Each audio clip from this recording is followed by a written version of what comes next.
आगे रमजान आ रहा है। अगर आप तौबा करना चाहते हैं, अगर अपनी जिंदगी को चेंज करना चाहते हैं, अपने अंदर परिवर्तन लाना चाहते हैं, रमजान से अच्छा कोई मौका नहीं है। रमजान हमारी जिंदगी में चेंजिंग लाता है। सुबह 4 बजे उठ करके हम आम दिनों में कुछ खाते नहीं है, लेकिन रमजान में उठ करके सहरी खा रहे हैं। दोपहर का खाना हम रोजाना खाते हैं, रमजान में दोपहर का खाना क्या होता है हम भूल जाते हैं। हम दोपहर में कुछ नहीं खाते हैं, हम शाम को 5 बजे इफ्तार कर रहे हैं। रमजान ने हमारे खाने का टाइम चेंज कर दिया, हमारे पान पीने का टाइम चेंज कर दिया, हमारे सोने का टाइम चेंज कर दिया। जो रमजान हमारे खाने पीने सोने का टाइम चेंज कर सकता है, वो रमजान हमारे गुनाहों की दुनिया को भी चेंज कर सकता है। अगर कोई शराब पीता है, आए सच्ची तौबा करे कि इस रमजान से मैं शराब को हाथ नहीं लगाऊंगा। कोई सिगरेट पी रहा है, कोई नशा कर रहा है, कोई जिना कर रहा है, आए और इस रमजान में अल्लाह से सच्ची तौबा करे, अल्लाह अब मैं जिना के करीब नहीं जाऊंगा, मैं शराब के करीब नहीं जाऊंगा, मैं हराम काम के करीब नहीं जाऊंगा। मेरे प्यारे साथियों, रमजान एक बेहतरीन मौका है अल्लाह से सच्ची तौबा। मा ज़ादा फी मुल्की शैया, मेरी सल्तनत में कोई बढ़ोतरी होने वाली नहीं है। सारी दुनिया के इंसान और जिन्नात कानू अला अफजर क़ल्बि रजुल, सब मेरे नाफरमान बन जाएं, सब गुनहगार बन जाएं। मा नक़स मिन मुल्की शैया, मेरी सल्तनत में कोई कमी आने वाली नहीं है। हम अगर गुनाह करते हैं मेरे साथी, हम अगर पाप करते हैं तो हम अपना नुकसान करते हैं, अल्लाह का कोई नुकसान नहीं करते हैं। अल्लाह की शान में, उसकी हुकूमत में कोई कमी आने वाली नहीं है मेरे प्यारे साथी।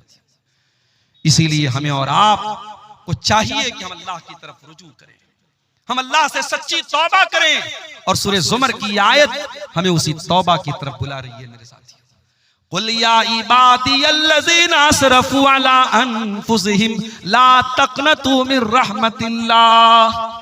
ऐ नबी आप कह दीजिए, ऐ मेरे बंदो जिन्होंने गुनाह कर करके अपनी जानों पर जुल्म किया है, ला तक़नतू मिन रहमतिल्लाह, तुम अल्लाह की रहमत से कभी मायूस मत होना।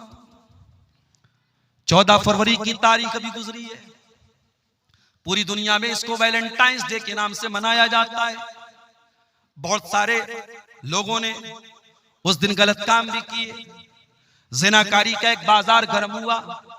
वक्ती तौर पर गुनाह की लज्जत तो मिल गई, लेकिन याद रखो मेरे प्यारे साथियों, गुनाह वक्ती तौर पर तो लज्जत दे देता है, लेकिन परमानेंटली इंसान के लिए बहुत नुकसानदेह साबित होता है।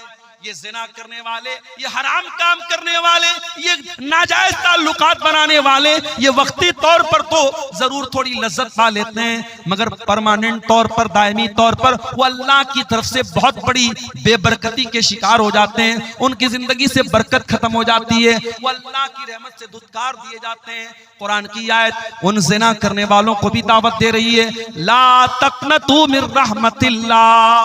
अगर तुमने वाकई में जिना कर लिया है, तुमने शराब पी ली है, तुमने गलत काम कर लिए हैं, तुमने कोई गुनाह का काम कर लिया है, ला तक़नतू मिन रहमतिल्लाह, आओ तुम्हारा परवरदिगार तुमको तौबा की दावत देता है। आ जाओ, अल्लाह से सच्ची तौबा कर लो, अल्लाह तुमको कबूल करने को तैयार है। आज तो हालात ये हैं, अदालत में अपराधी पकड़ा जाता है, झूठा गवाह ला करके अपराधी अपने आप को बचा लेता है। पैसे वाला होता है, जज से भी समझौता कर लेता है, वकीलों से, अच्छे वकीलों को हायर करके अपने आप को बचा लेता है। अल्लाह की अदालत में तो ऐसा होने वाला नहीं है मेरे साथी। अल्लाह की अदालत में ना झूठा गवाह आएगा, न कोई गलत सबूत आप लेकर आ पाएंगे।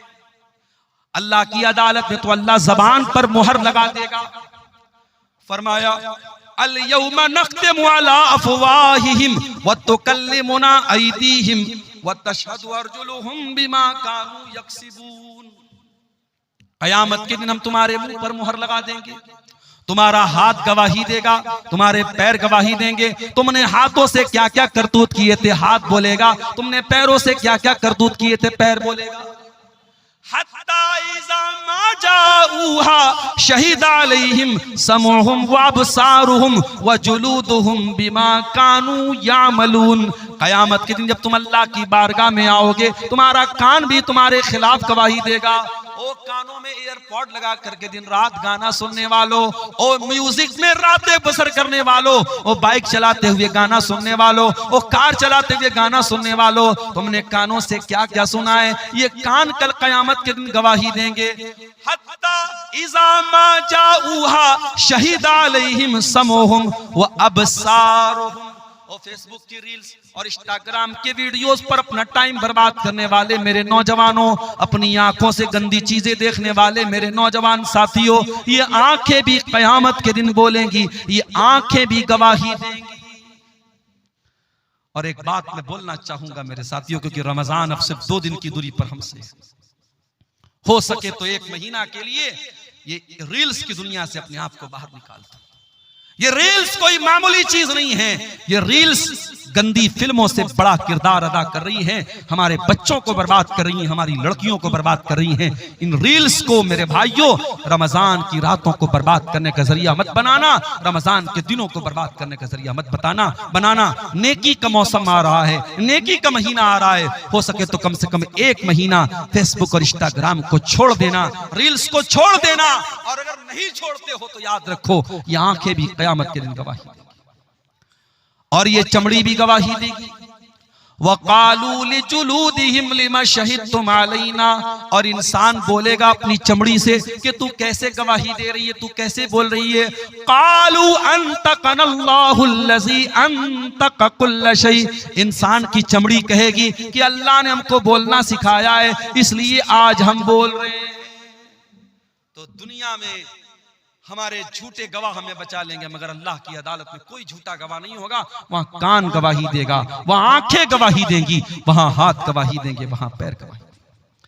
इसलिए मेरे प्यारे साथियों, इससे पहले कि अल्लाह की अदालत में हमारा केस जाए, हम दुनिया में अल्लाह से सच्ची तौबा कर लें, हम अल्लाह के सामने माफी मांग लें। नबी अकरम के पास एक सहाबी आए, उनका नाम था माइस बिन मालिक असलमी।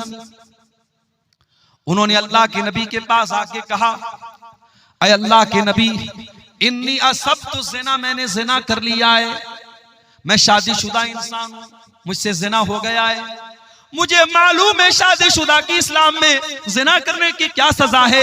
अय अल्लाह के नबी, मैं आखिरत में ज़िना की सजा नहीं पाना चाहता हूँ, मुझे दुनिया में सजा दे दीजिए, मुझे पत्थरों से मार मार के खत्म कर दीजिए, मुझे रज्म कर दीजिए, मैं दुनिया की सजा झेलने को तैयार हूँ, मैं आखिरत में ये सजा नहीं झेलना चाहता हूँ। नबी अकरम ने अपने सहाबा से कहा, जरा पता लगाओ इन्होंने शराब तो नहीं पी है। सहाबा ने मुंह सूंघा, अय अल्लाह के नबी शराब के नशे में नहीं है। फिर आपने पता लगाओ इनका दिमाग तो नहीं खराब हो गया है, इनको पागलपन का दौरा तो नहीं आ रहा है। सहाबा ने तहकीक करके बताया, अय अल्लाह के नबी दिमाग भी बिल्कुल ठीक ठाक है। आपने फरमाया अच्छा जाओ बाद में आना। नबी ने एक मौका और दे दिया। कुछ दिनों के बाद माइस बिन मालिक असलमी फिर आते हैं, अय अल्लाह के नबी मुझे ज़िना की सजा दे दीजिए, मैंने बहुत बड़ा पाप कर लिया है। आपने फरमाया जमीन में गड्ढा खोदो। गड्ढा खोदा गया, माइस का आधा धड़ गड्ढे में डाला गया, आधा धड़ बाहर रखा गया और पत्थरों से मार मार के माइस बिन मालिक असलमी को कत्ल किया गया। उनको ज़िना की सजा दी गई, उनको रज्म किया गया, उनको मार दिया गया। जब माइस को ये सजा दी गई, आपने उनके मरने के बाद कहा इनको कफनाया जाए, मैं इनका जनाजा पढ़ाऊंगा। हजरत उमर फारूक ने कहा अल्लाह के नबी कैसी बात कर रहे हैं, एक जानी का जनाजा आप पढ़ाएंगे, एक ज़िना करने वाले के जनाजे की नमाज आप पढ़ाएंगे। आपने फरमाया लक़द ताब तौबतन लौ ताबहा सबऊन मिन अहलिल मदीनति लवसियतहुम।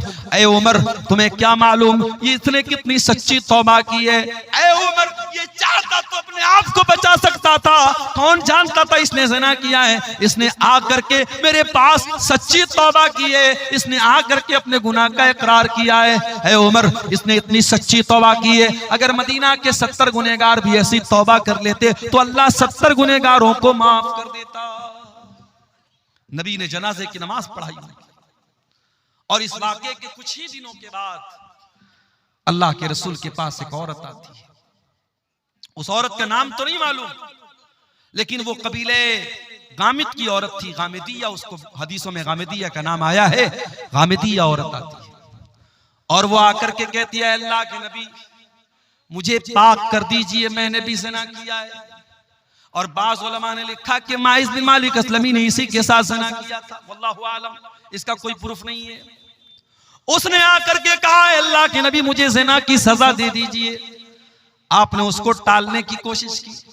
उसने कहा अल्लाह के नबी आप मुझे टालना चाहते हैं जैसे आप माइस बिन मालिक को टालना चाहते थे। अय अल्लाह के रसूल इन्नी लहुबला, मैं हमल से हूँ, मैं पेट से हूँ, मेरे पेट में बच्चा भी है, वलदुज़ ज़िना भी है। अय अल्लाह के नबी मैं वाकई में ये पाप मैंने किया है, मुझको आप ज़िना की सजा दे दीजिए। नबी अकरम ने कहा अगर वाकई में तुम हमल से हो तो जाओ, जब बच्चे की डिलीवरी हो जाए, जब बच्चा पैदा हो जाए तब तुम मेरे पास आना। यहाँ अपराधी अपने आप को बचाता है, यहाँ अपराधी खुद चल के आया है और अल्लाह के नबी उसको बचने का मौका दे रहे हैं। 9 महीने का टाइम आपने दे दिया। 9 महीने के बाद जब बच्चा पैदा हो गया, वो औरत अपने बच्चे को गोद में लेकर के आती है। अय अल्लाह के नबी मैं वही औरत हूँ, गामिदिया, बच्चा पैदा हो चुका है, ये बच्चा ले लीजिए और मुझको ज़िना की सजा दे दीजिए। आपने फरमाया नहीं नहीं, बच्चा अभी बहुत छोटा है, अभी माँ के दूध के बिना ये बच्चा नहीं रह पाएगा। जब तक ये माँ का दूध पी रहा है तुमको सजा नहीं मिलेगी। जाओ, जब बच्चा दूध छोड़ देगा, जब रोटी खाने लगेगा तब तुम मेरे पास आना। 2 साल का टाइम आपने और दे दिया। जरा गौर करो मेरे प्यारे साथियों, 2 साल लंबा टाइम होता है। शायद सहाबा भी उस औरत को भूल चुके हैं, शायद अल्लाह के नबी भी भूल चुके हैं, शायद किसी को उस औरत के बारे में कुछ याद भी नहीं है। 2 साल के बाद सहाबे किराम के साथ अल्लाह के नबी बैठे हैं। एक औरत आती है, उसके हाथ में छोटा बच्चा है और बच्चे के हाथ में रोटी का टुकड़ा है। अय अल्लाह के रसूल मैं वही गामिदी औरत हूँ, मेरा बच्चा रोटी खाने लगा है, दूध छोड़ चुका है। अय अल्लाह के नबी अब देर न कीजिए, मैंने जो पाप किया था उस पाप का बोझ भी अपने सीने पर महसूस कर रही हूँ। अय अल्लाह के नबी मुझे ज़िना की सजा दुनिया में दे दीजिए, मैं आखिरत की सजा झेल नहीं पाऊंगी। तहिरनी या रसूल अल्लाह, अय अल्लाह के नबी मुझे पाक कर दीजिए। आपने बच्चा एक मुसलमान के हवाले किया। औरत को गड्ढा खोद के गड्ढे में डाला गया, पूरे बदन को कस करके चादर से लपेटा गया ताकि बेपर्दगी ना हो।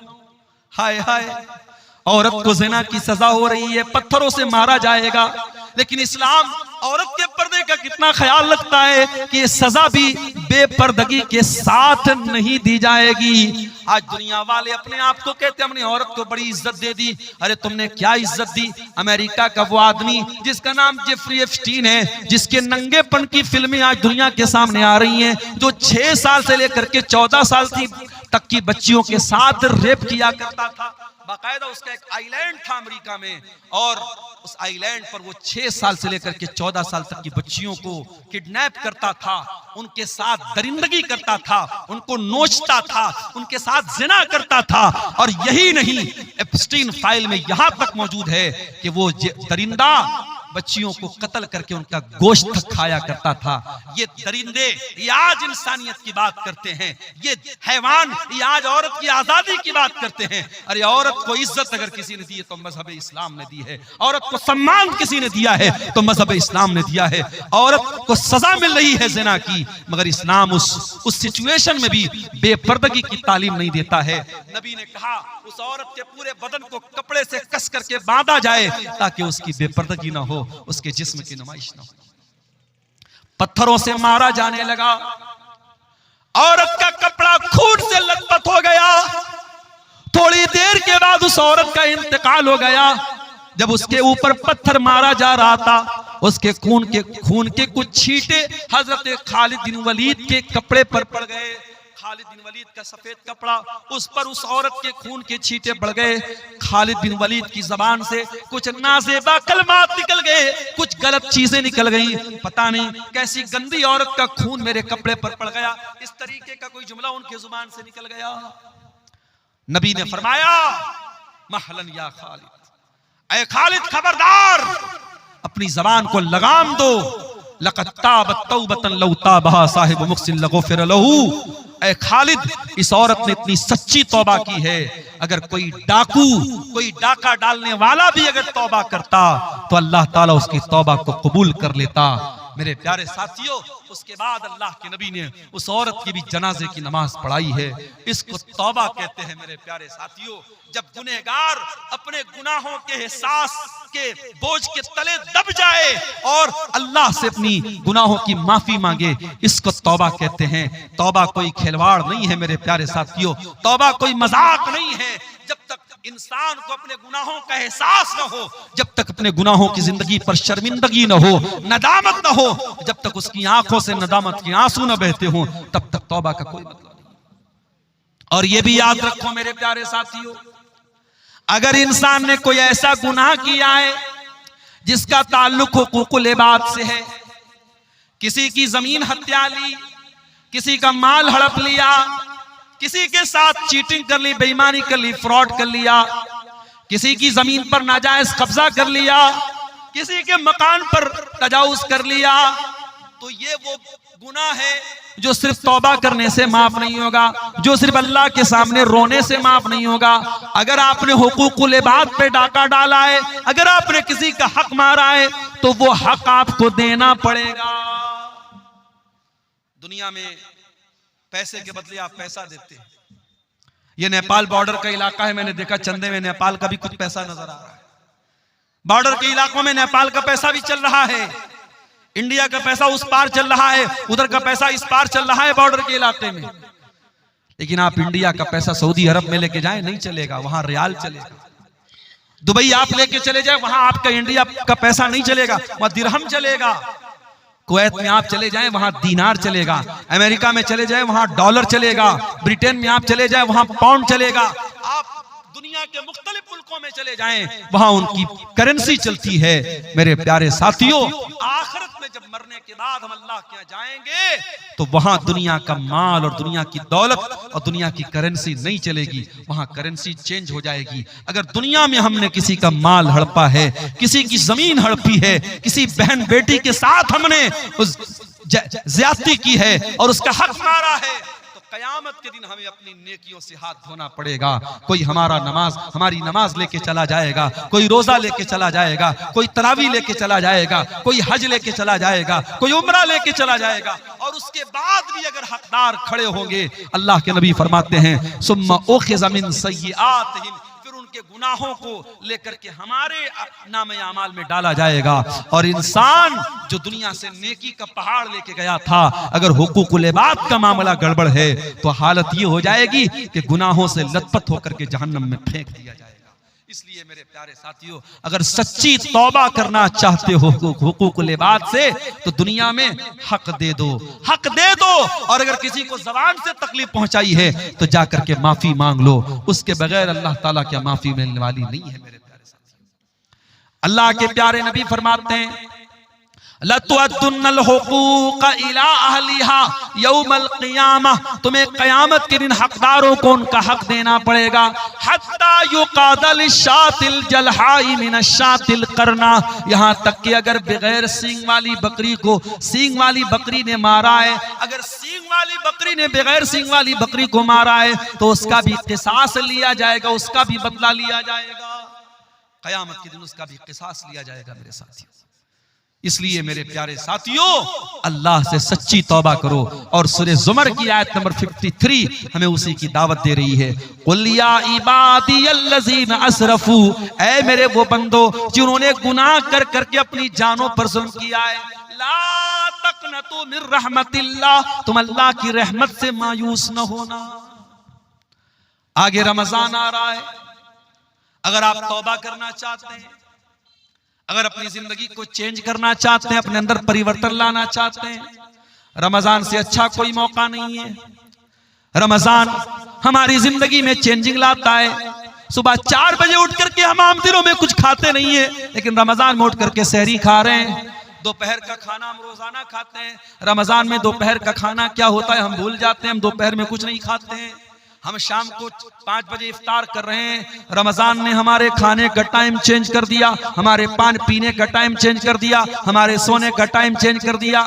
जो रमजान हमारे खाने पीने सोने का टाइम चेंज कर सकता है, वो रमजान हमारे गुनाहों की दुनिया को भी चेंज कर सकता है। अगर कोई शराब पीता है, आए सच्ची तौबा करे कि इस रमजान से मैं शराब को हाथ नहीं लगाऊंगा। कोई सिगरेट पी रहा है, कोई नशा कर रहा है, कोई जिना कर रहा है, आए और इस रमजान में अल्लाह से सच्ची तौबा करे, अल्लाह अब मैं जिना के करीब नहीं जाऊंगा, मैं शराब के करीब नहीं जाऊंगा, मैं हराम काम के करीब नहीं जाऊंगा। मेरे प्यारे साथियों, रमजान एक बेहतरीन मौका है अल्लाह से सच्ची तौबा करने का। और इसीलिए रमजान के आखिरी अशरे में जो एक रात आती है, जिस रात को अल्लाह ने खैरुम मिनल फिशार 1000 महीनों से अफजल कहा है। 1000 महीना कितना होता है? 84 साल।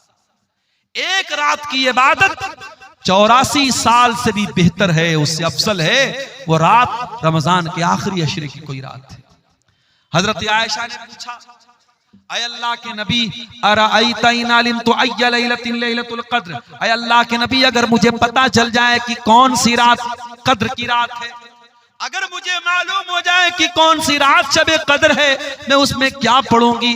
आपने फरमाया, अय आयशा तुम ये दुआ पढ़ा करो, अल्लाहुम्मा इन्नका अफ़ुव्वुन तुहिब्बुल अफ़्वा फ़अफ़ु अन्नी, अय अल्लाह तू माफ करने वाला है, तू माफी को पसंद करता है, मुझको भी माफ कर दे। कितनी प्यारी दुआ है।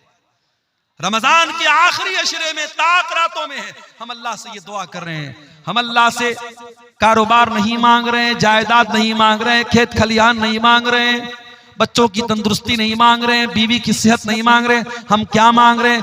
अल्लाहुम्मा इन्नका अफ़ुव्वुन तुहिब्बुल अफ़्वा, अय अल्लाह तू माफ करने वाला है और तू माफी को पसंद करता है। अय अल्लाह तू कुरान में बार बार कहता है, व इन ताफू व तस्फहू, ऐ मेरे बंदो तुम माफ कर दो ज्यादा बेहतर है। तुम बदला ले सकते हो, तुम इंतकाम ले सकते हो, मगर माफ कर दो तो ज्यादा बेहतर है। अय अल्लाह तू कुरान में बार बार ये ऐलान करता है, मेरे बंदो माफ कर दिया करो, मेरे बंदो दरगुजर कर दिया करो। अय अल्लाह इन्नका अफ़ू, तू माफ करने वाला है, तुहिब्बुल अफ़्वा, माफी को पसंद करता है, फ़अफ़ु अन्नी, अय अल्लाह मैं भी तेरा पापी बंदा हूँ, मैं गुनाहों की गठरी लेके आया हूँ, मैं गुनाहों की पोटली लेके आया हूँ। अय अल्लाह रमजान की ताक रातों में तेरी बारगाह में हाथ उठा के दुआ कर रहा हूँ, अय अल्लाह तू मेरे पापों को माफ कर दे, मुझे दरगुजर कर दे। ये दुआ भी मेरे प्यारे साथियों हमें सिखा रही है कि रमजान का बहुत अहम काम क्या है, हम तौबा करें। और बड़े बदनसीब हैं वो लोग जो रमजान में 14 घंटे भूखे रहते हैं, प्यासे रहते हैं, बीवी के पास नहीं जाते हैं, हलाल चीजों को अल्लाह के हुक्म पर छोड़ देते हैं, लेकिन हराम छोड़ने को तैयार नहीं है। अगर आप 14 घंटे हलाल छोड़ सकते हैं, अल्लाह के हुक्म पर तो हराम क्यों नहीं छोड़ सकते? यही तो ट्रेनिंग दे रहा है रमजान, यही तो ट्रेनिंग दे रहा है रोजा, कि अगर आप फजर से लेकर के मगरिब तक खाना हलाल है, पानी हलाल है, बीवी हलाल है, अगर आप हलाल चीजों को छोड़ सकते हैं, तो ऐ शराब पीने वाले तू शराब क्यों नहीं छोड़ सकता? ऐ जिना करने वाले तू जिना क्यों नहीं छोड़ सकता? ऐ हराम रिलेशनशिप में अपनी जिंदगी बर्बाद करने वाले, अपने बीवी को धोखा देने वाले शौहर, अपने शौहर को धोखा देने वाली बीवी, तू क्यों नहीं हराम रिश्ते से तू तौबा कर सकती है? अगर तू अल्लाह के हुक्म पर हलाल को छोड़ सकती है, तो हराम को क्यों नहीं छोड़ सकती है? कभी आपने गौर किया है मेरे साथ? हम जब रमजान में रोजा रखते हैं, गर्मी का मौसम होता है, अभी तो फरवरी में रमजान शुरू हो रहा है, हमने तो अप्रैल और मई में भी रमजान देखा है, सख्त गर्मी में भी हमने रमजान का रोजा रखा है। जब गर्मी में रोजा आता है, हम क्या करते हैं? सुबह फजर के टाइम हमने सहरी की है, जोहर का टाइम आया, हम मस्जिद में आए, वजू बनाने के लिए हमने पानी मुंह में डाला, कुल्ली के लिए पानी मुंह में डाला, हमने हलक बिल्कुल सूख के कांटा बना है, पानी मुंह में गया है, पानी के 2-4 कतरे अगर हलक के नीचे डाल ले, कौन देखने वाला है? कोई कैमरा तो नहीं लगा है यहाँ पे, हमारे बगल वाले को भी नहीं मालूम होगा कि हम कुल्ली करने के लिए मुंह में पानी डाल रहे, पानी अंदर जा रहा है, उसको भी नहीं पता चलेगा। लेकिन गौर कीजिए वो कौन सी ताकत है मेरे साथियों, पानी मुंह में जा रहा है मगर बाहर आ रहा है, हलक के नीचे आप उतरने नहीं देते हैं। इसी का नाम तकवा है और रमजान यही तकवा हमें सिखाता है। या अय्युहल्लज़ीना आमनू कुतिबा अलैकुमुस्सियामु कमा कुतिबा अलल्लज़ीना मिन क़ब्लिकुम लअल्लकुम तत्तक़ून। ऐ ईमान वालो, ये रमजान तुम्हें तकवा सिखाने के लिए दिया गया है। ये रोजा तुम्हें तकवा सिखा रहा है, ये तकवा की ट्रेनिंग दे रहा है। मेरे साथियों, असर का टाइम हो गया, भूख और प्यास के मारे आपका बुरा हाल है। आप अपने कमरे में आते हैं, कमरे में फ्रिज रखा हुआ है, फ्रिज में केला भी है, अनार भी है, अमरूद भी है, सेब भी है, शहद भी रखा हुआ है, तरह तरह की चीजें रखी हुई है। आप अगर कमरा बंद करके 2-4 केले खा ले, कौन पूछने वाला है? 2-4 सेब खा ले, कौन पूछने वाला है? 2-4 चीजें खा ले, कौन पूछने वाला है? ठंडा ठंडा पानी पी ले, कौन पूछने वाला है? लेकिन यही तकवा होता है मेरे प्यारे साथियों। हम उस गर्मी के मौसम में असर के टाइम भी मस्जिद घर में बैठे हैं, लेकिन हम खाने पीने की चीजों को मुंह में नहीं डालते हैं। मेरे अजीजों, मेरे भाइयों, मेरे बुजुर्गों, अगर रमजान हमें ये तकवा सिखाता है तो रमजान हमें तौबा भी सिखाता है। हम अल्लाह से सच्ची तौबा करें। जो नमाज नहीं पढ़ते हैं, आए और तौबा करें और इरादा करें कि इस रमजान से 5 टाइम की नमाज की पाबंदी शुरू करेंगे। और ऐसी वैसी पाबंदी नहीं, नमाज से ऐसी पाबंदी नमाज की होनी चाहिए कि एक टाइम की भी नमाज छूटे तो ऐसा लगे कि हाँ, जिंदगी में कुछ मिस हो गया, कुछ छूट गया। बगैर नमाज के सुकून न मिले, बगैर नमाज पढ़े नींद ना आए, ऐसा ताल्लुक मेरे प्यारे साथियों नमाज से हमारा हो जाए। और कोशिश ये कीजिए कि रमजान में 5 टाइम की नमाज जमात से पढ़िए, बिला मजबूरी की आप जमात मत छोड़िए। और अजान की आवाज सुनते ही सारा काम बंद, सारी चीजों को पेंडिंग में डाल दीजिए, पहले मस्जिद में आइए और कोशिश कीजिए कि हर नमाज में आप वक्त के पहले मस्जिद में पहुंच जाएं, ताकि जब इमाम अल्लाहु अकबर कह करके नमाज शुरू करे, जब पहली तकबीर हो तो आप पहली तकबीर में शामिल हो जाएं। अल्लाह के प्यारे नबी फरमाते हैं, लौ यअलमुन नासु मा फिन निदाई वस्सफ़िल अव्वल, अगर लोगों को पता चल जाए कि इकामत में शामिल होने का क्या सवाब है और पहली सफ में शामिल होने का क्या सवाब है, तो लोगों को अगर पर्ची डाल के आना पड़े और कुरान अंदाजी करके आना पड़े तो पर्ची डाल करके आएंगे, मगर पहली सफ में जगह पाएंगे। मेरे प्यारे साथियों, रमजान में एक टाइम की नमाज भी न छूटनी पाए, ये हम कोशिश करें। और हम ये भी कोशिश करें कि रमजान की रातें, दिन में तो हम भूखे प्यासे रहते हैं और रात में बैठ करके मोबाइल पर कोई फिल्में देख रहा है, कोई गाने सुन रहा है, कोई चैटिंग कर रहा है, वो हालात हमारे साथ नहीं होने चाहिए। रमजान की रातों को भी हम बचा करके रखें। और खास तौर से जब रमजान का आखिरी अशरा आ जाए, जिसमें ताक रातों में हमें शब कद्र को तलाश करने का हुक्म है, आखिरी अशरे के बारे में हजरत आयशा कहती हैं, जब रमजान का आखिरी अशरा आता था, अल्लाह के नबी पूरी पूरी रात जागते थे, अपने घर वालों को जगाते थे और कमर कस लेते थे। हमारे यहाँ उल्टी बात है, आखिरी अशरा आता है, कोई मार्केटिंग कर रहा है, कोई बीवी का कपड़ा देखने के लिए मार्केट जा रहा है, औरतें मेकअप का सामान लेने के लिए बाजार जा रही हैं। अल्लाह के वास्ते आखिरी अशरे को शॉपिंग का अशरा मत बनाओ, उसे खरीदारी का अशरा न बनाओ। मेरे प्यारे साथियों, आखिरी अशरे में कोशिश करो कि हम ज्यादातर अपना टाइम इबादत में गुजारें, और इसीलिए एतिकाफ जैसी इबादत को आखिरी अशरे में सुन्नत करार दिया गया, ताकि आखिरी अशरे में हम अल्लाह को राजी करें। मेरे प्यारे साथियों, सूरह ज़ुमर की वो आयत हमें दावत दे रही है, या इबादियल्लज़ीना अस्रफू अला अनफुसिहिम, ऐ मेरे बंदो, अगर तुमने गुनाह कर करके अपनी जानों पर जुल्म किया है, आओ ला तक़नतू मिर रहमतिल्लाह, तुम अल्लाह की रहमत से मायूस मत हो। इन्नल्लाह यग़फ़िरुज़्ज़ुनूब जमीआ, अल्लाह तुम्हारे सारे पापों को, सारे गुनाहों को माफ कर देगा। इन्नहु हुवल गफूरुर रहीम, अल्लाह बहुत बख्शने वाला, रहम करने वाला है। मेरे अजीजों, ये चंद सवालात हमारे सामने आए हैं, जल्दी जल्दी इनका जवाब भी देख लेते हैं। रोजे की फजीलत पर कहा गया है कि कुछ बयान कर दीजिए। मेरे प्यारे साथियों, रोजे की इससे बढ़ के क्या फजीलत होगी कि जन्नत के 8 दरवाजे हैं, और जन्नत के 8 दरवाजे में एक दरवाजा जिसका नाम बाबुर रैयान है, वो खास रोजेदार के लिए। और ये भी याद रखिए, रोजा एक सीक्रेट इबादत है। हम जब रोजा रखते हैं, हम हकीकत में रोजा है कि नहीं, ये सिर्फ हम जानते हैं, हमारा अल्लाह जानता है। हम चाहे तो रोजा हम ना रखें और बिल्कुल होंठ हमारा सूखा रहे, चेहरा बिल्कुल उतरा रहे और लोगों को देख के लगे कि ये बहुत बड़ा रोजेदार है, तो रोजा मेरे और अल्लाह के बीच का मामला है। इसीलिए अल्लाह के नबी फरमाते, अल्लाह ताला कहता है, अस्सौमु ली वाना अजज़ी बिही, तमाम नेकियों का सवाब मैं 10 गुना से लेकर के 700 गुना तक देता हूं, मगर रोजे का सवाब क्या दूंगा मैं अभी क्लियर नहीं कर रहा हूं, क्योंकि बंदा रोजा मेरे लिए रखता है। यदौ तामहु व शराबहु व शहवतहु मिन अजली, बंदा मेरे लिए खाना छोड़ता है, पानी छोड़ता है, बीवी हलाल है बीवी के पास नहीं जाता है। जब मेरा बंदा मेरे लिए अपनी हलाल चीजों को छोड़ रहा है तो मैं क्या बदला दूंगा मैं अभी क्लियर नहीं करूंगा, ये आखिरत में पता चलेगा, ये कयामत के दिन पता चलेगा कि रोजे का बदला क्या मिलेगा। तो रोजा एक ऐसा अमल है मेरे प्यारे साथियों, इसका सवाब अल्लाह ताला ने सीक्रेट रखा है, इसलिए हमें और आपको रोजा हर हाल में रखना है। और ये भी याद रखिए, लड़कियां अगर बड़ी हो गई हैं, और लड़की कब बालिग होती है इस्लाम में, जब लड़कियों को पीरियड आने लगे। जब लड़की को पीरियड आने लगा तो शरीयत की नजर में वो बालिग है, अब आप उसको कंपलसरी रोजा रखवाइए। कुछ लोग 15-15 साल की लड़कियां हो जाती हैं और वो स्कूल जा रही है, कहते रहे मौलवी साहब हमारी लड़की तो अभी छोटी है, स्कूल जा रही है, उससे रोजा तोड़वा देते, रोजा नहीं रखते हैं। हराम है ये। अगर आपकी बेटी को अगर वो शरीयत की नजर में बालिग हो चुकी है, वो स्कूल जा रही है, कॉलेज जा रही है, कुछ भी, ये अल्लाह ताला के बहाना नहीं चलेगा, उसको रोजा रखना पड़ेगा मेरे साथियों, रोजा माफ नहीं होगा। हाँ, अगर औरत पीरियड में है तो वो रोजा वो नहीं रखेगी, बाद में पूरा करेगी। अगर पैदाइश के बाद जो औरत को खून आता है अगर वो आ रहा है तो वो रोजा नहीं रखेगी, बाद में रखेगी। औरत अगर प्रेग्नेंट है और रोजा रखने से बच्चे को नुकसान है तो वो रोजा नहीं रखेगी, उस रोजे की बाद में वो कज़ा करेगी। अगर बच्चे को दूध पिला रही है औरत और अगर उस हालत में वो बच्चे को दूध पिला रही है, अगर उस हालत में रोजा रखेगी तो उसकी सेहत को नुकसान हो रहा है तो वो उस रोजे की कज़ा बाद में करेगी। लेकिन बाकी आप बिला किसी उज्र के, मजबूरी के अगर आप रोजा छोड़ते हैं तो ये जायज नहीं है।